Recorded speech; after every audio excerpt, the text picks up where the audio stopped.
그런 마음이 중요하다는 것입니다. 하나님 보시기에 잘못된 것을 우리가 고쳐나가야 되는 것이죠. 내가 아니고 하나님의 법에서 잘못된 것은 우리가 보면은요 고쳐가야 되는 것입니다. 이것이 바로 의라는 거, 공이라는 것입니다. 잘못되어도 그냥 지나가 버립니다. 그러니 평생 이 잘못된 것 때문에 그는 그 오류를 벗어나지 못하고 늘 어둠 가운데 헤매는 것이죠. 강도 만난 자 아시죠? 사건 거죠. 제사장과 레위인들이 그냥 지나가 버렸습니다. 그러나 사마리아 사람은 그를 도와보고 그를 도와주었습니다.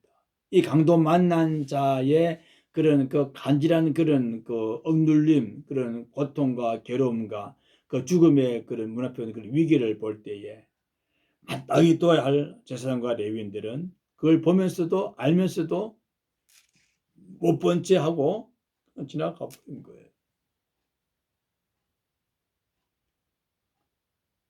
무엇이 귀한 이 제사장과 레위인의 사명이 무엇입니까? 예배를 드리는 것이 예배의 목적이 뭡니까? 사람 살리는 것입니다. 살리는 것. 계획하는 계획이 바로 예배의 목적이 아닙니까?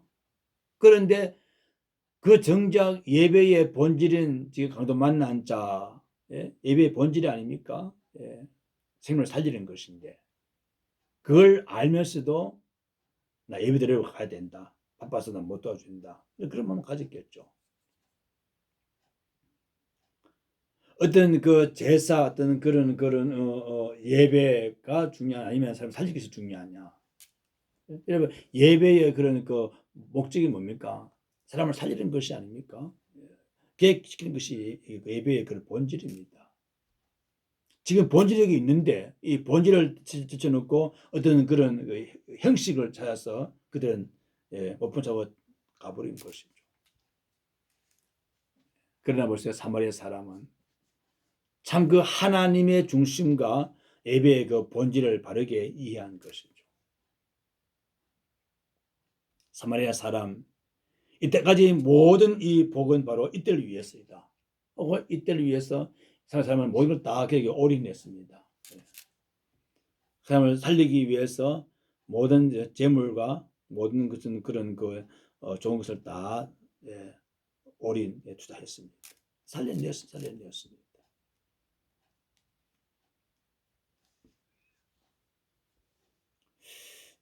그러므로 그 진정 그 예배에 대한 참 본질은 바로 그죠? 이 부패함을 새롭게 하는 것이 바로 예배의 본질이다는 것이죠.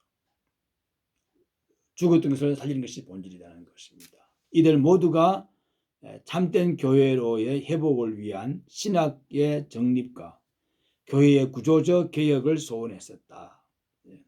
그 대표적인 인물로서는 루터와 칼빈을 들 수 있다. 신학의 정립은 뭐죠? 하나님께 대한 그런 그런 그 재정립이죠. 하나님에 관한 재정립이었습니다. 주님이 하나님이 누구시냐? 올바른 그런 교회를 체질하다가 이렇게 새롭게 하는 것이죠. 이 교회에 대한 구조적인 그런 계획인 줄 압니다. 계획이죠. 루터와 칼빈, 루터는 바로 구원, 어떤 그런 그 믿음에 관한 그런 바로 교리라 구원 이렇게 적었죠. 칼빈은 뭐예요? 그 믿음에 의한 삶의 변화, 이것이 칼빈이었습니다. 자 봅시다. 루터가 했던 것이 무엇입니까? 바로 구원에 관한 것인데 뭘까요? 이신덕이라고 하죠. 교리적으로. 자 로마서 봅니다. 볼까요? 우리 로마서 10장 보겠습니다.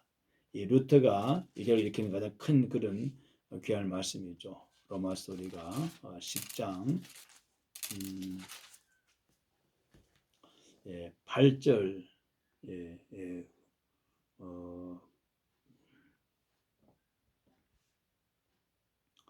그리고 9절 10절까지 봅니다. 시작.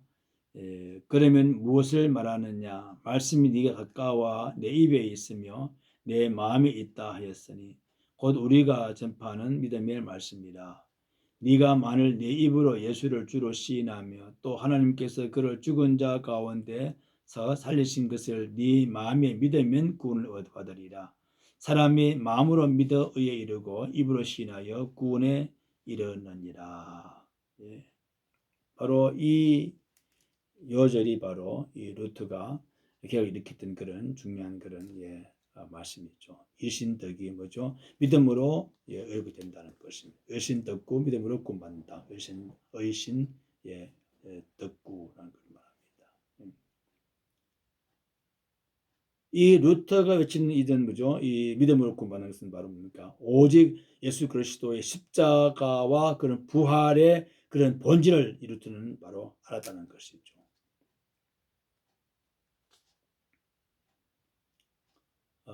갈비는 무엇이죠? 갈비는 바로 이렇게 이런 루터에 의한 그런 그 일신덕에 대한 그런 뭐죠? 삶의 그런 변화를 말씀하는 것이죠. 교재 봅니다.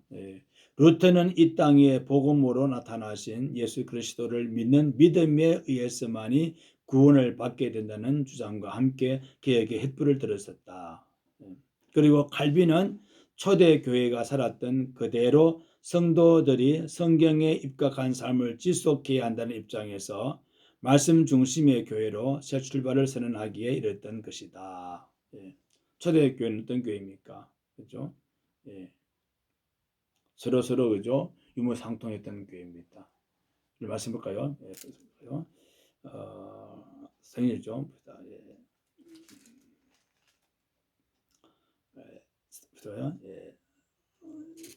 이 초대 교회의 그 모습, 참으로 그 서로들의 그런 그 말씀을 서로 듣고 순종하면서 그죠? 서로 기도했다. 이것이 초대교회의 그런 모습인 것이죠. 특히 갈비는 바로 무엇입니까? 기독교 강요를 따졌습니다. 기독교 강요 얼마나 중요한 책입니까? 기독교 강요한 책은 바로 이 중세의 그런 이 악한 그런 교회의 부패함을 다 기억시키는 그 참된 교리에 대한 그런 이것이 바로 기독교 강요가 아닙니까? 핵심 교리죠. 종교 개혁의 그런 신학을 대표하는 그런 바로 이 최고의 명제가 기독교 강요입니다. 이것은 갈빈이 제출된 것이죠. 얼마나 위대한 것입니까? 그러니까 루터는 교리죠. 갈빈은 어떤 그런 믿음의 삶, 복음과 삶. 루터는 복음, 갈빈은 삶, 복음에 대한 그런 삶입니다. 이 두 사람이 참 잘 만났던 것이죠. 그만큼 하나님께서는 기억자들을 세워주신 것이죠. 참 중요한 그런 사람들이었습니다. 자, 이제 봅시다. 개혁자들은 중요한 예배 문제에 대하여 공통 분모를 발견하여 일체감을 찾았던 부분이 다음과 같다는 것이죠. 첫째는 바로 로마 교회의 성만찬 중심의 미사를 계속하는 것을 반대하는데 개혁자들이 논리가 모아져 있었다. 성찬의 중심 문제. 어떤 교회의 거룩한 것은 바로 뭐죠? 성찬이죠. 성찬과 세례라고 하죠. 이세 교회 두 가지 큰 중요한 그런 거룩함을 대표하는 것입니다. 성찬과 세례 이 두 가지 사건이 바로 교회의 거룩함을 보이는 것이죠. 세례가 무엇입니까? 말씀 볼까요? 로마서 봅시다.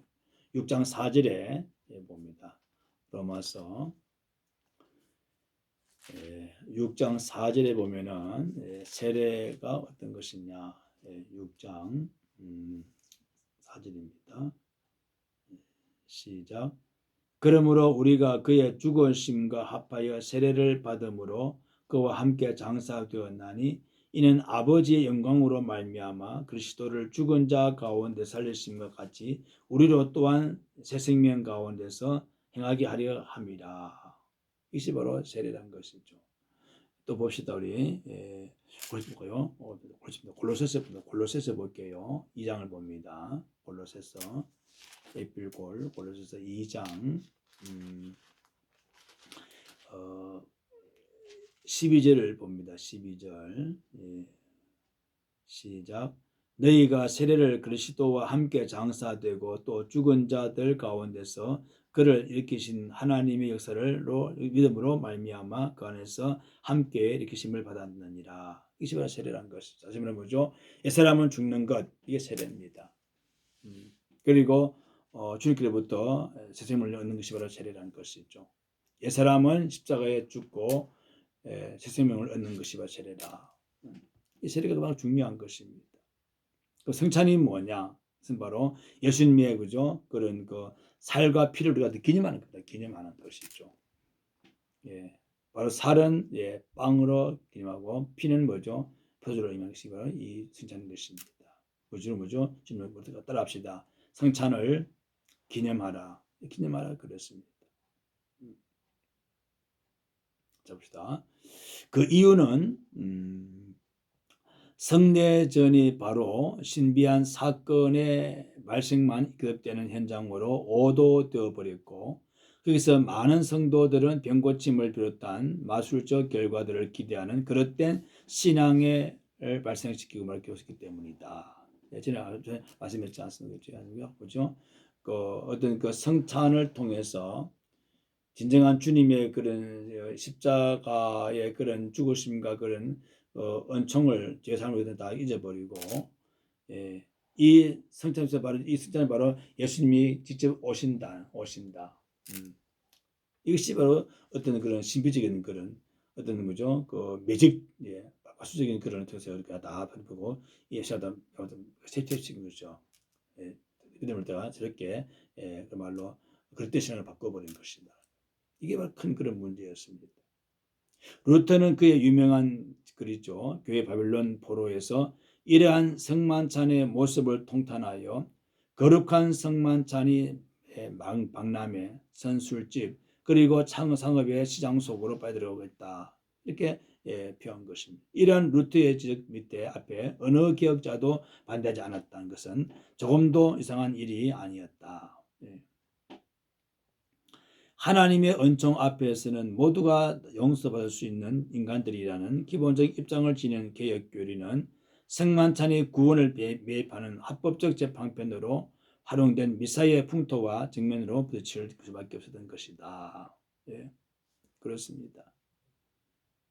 이 성찬의 의미를 알면 되는데 이걸 의미를 모르는 것이죠. 예, 상실해 버렸다는 것입니다. 그 성찬은 바로 주님 말때 기념하는 것이죠. 십자가 죽음을 기념하는 것인데 그걸 오도해 버렸죠. 오도해 버리고 도리어 이 성찬을 통해서 날수있는 그 구원과 직결시켜 버리는 것이죠. 성찬은요 구원과는 관계가 없습니다. 그건 관계가 없지요. 예, 인간은 누구나 다 죄인입니다. 주님을 믿기만 하면은 다 구원받습니다. 성찬을 한 온통한 사람을 구원받는다? 이건 아니라는 것이죠. 성찬은 다만 뭐죠? 주님께서 땅에 오셔서 너를 죽었다는 것을 우리가 한 번 더 알려주는 것입니다. 예. 성찬을 통해서 너가 죄사함 받았다는 것을 아느냐? 이걸 아무도 깨우쳐주는 것입니다. 그런데 로마 기독교 당시는 뭐죠? 그 성찬 통해서 그 속에 주님의 그런 그 주님의 피와 살이 직접 임한다. 예. 그리고 구원받는다. 예. 여기에 초점을 맞추는 것이죠. 사람들이 그 속에 다 빠져들어오는 것입니다. 너무 신비하다는 것이죠. 하나의 그런 어떤 마술적이다. 그렇기 때문에 그게 빠져들어오는 것입니다. 진정한 의미를 몰랐다는 것이죠. 이것이 바로 첫 번째 그런 개혁자들의 그런 공통적인 그런 마음이었습니다. 두 번째 봅시다. 3페이지. 이 로마 교회가 주장하는 성만찬의 화채설에 대하여 개혁자들은 한결같이 그 반응을 일으켰다. 예, 화채설이라고 말하지 않습니까? 실제로 이 떡이, 이 빵이 예수님의 그죠? 그런 그죠? 이 살로 바뀌어지고 또 이 잔이 바로 주님의 그 피로 변한다. 예? 이것이 바로 화채설이 아닙니까? 이것은 바로 초대 교회 때 있었던죠. 예, 스티누스가 시작이 되었습니다. 그리고 이레누스와 트루리안이 동참을 했는 것이죠. 이게 바로 이게 큰 잘못된 것이죠. 예. 그 지금 이 먹는 이 빵이 주님의 살로 바뀐다는 것입니다. 이 포도주가 주님의 그 피로 바뀌어 버린다. 이 화채설이 아닙니까? 이러면 큰 잘못된 것이냐는 거죠. 우리는 바로 뭐죠? 우리는 바로 영적 임재를 믿죠. 영적 임재설입니다. 영적 임재설을 믿는 것이죠.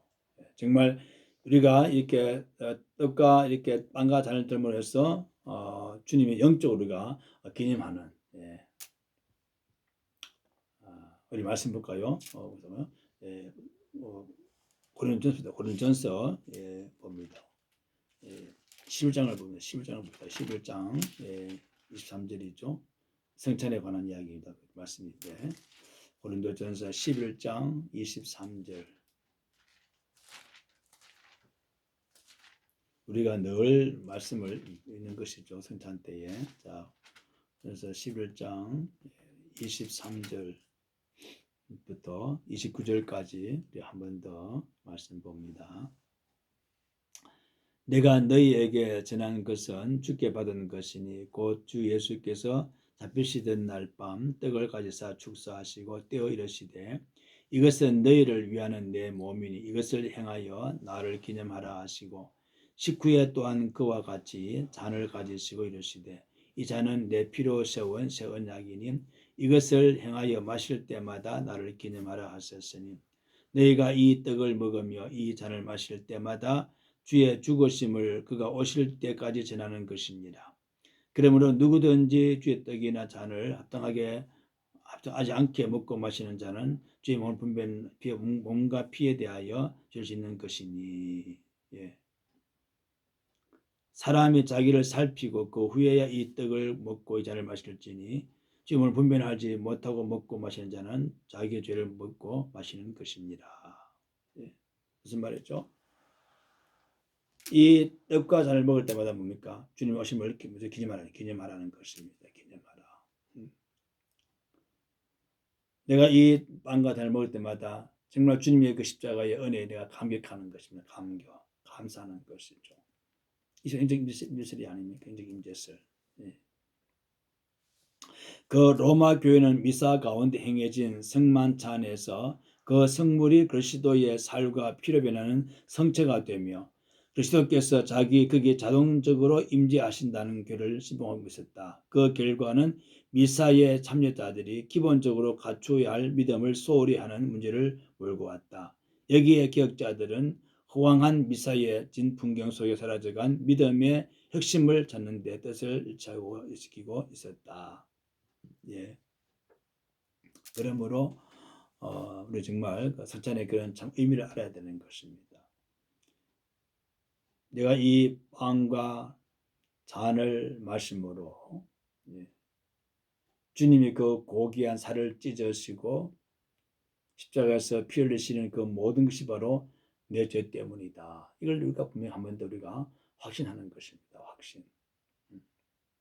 그러므로 이 주님의 그 십자가에 흘리시는 예, 그 피와 그 찢은 살을 내가 통해서 내가 다시 새롭게 내 믿음 생활을 더 아름답게 해나가는 것이 바로 성찬의 의미가 아닙니까? 두 번째로 세 번째죠. 개혁자들은 하나님의 말씀이 부재된 미사를 한결같이 지적하고 나섰다. 그들은 초대교회는 언제나 말씀과 성례를 동반했던 사실을 상기시키면서 말씀이 없는 성례전 의식의 경종을